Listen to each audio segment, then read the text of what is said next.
suci Ramadan 1438 Hijriah dan melaksanakan syariat Islam secara kafah, Forum Koordinasi Pimpinan Daerah Forkopimda Banda Aceh mengeluarkan seruan bersama.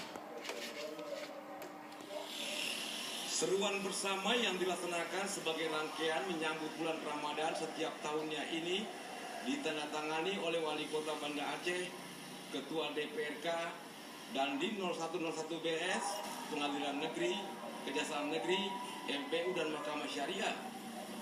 Ada beberapa poin yang disepakati sesuai Undang-Undang Nomor 44 Tahun 99, Undang-Undang Nomor 11 Tahun 2006, dan Kanun Nomor 11 Tahun 2002 bahwa pengusaha hotel dan kafetaria dilarang menyediakan makanan dan minuman di siang hari, menggelar karaoke, disko, dan sejenisnya selama bulan suci Ramadan.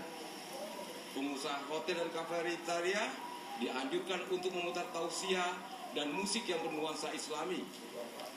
Khusus untuk pemilik usaha makanan dan minuman juga wajib menutup kegiatannya sejak pukul 5 pagi hingga pukul 16 subuh.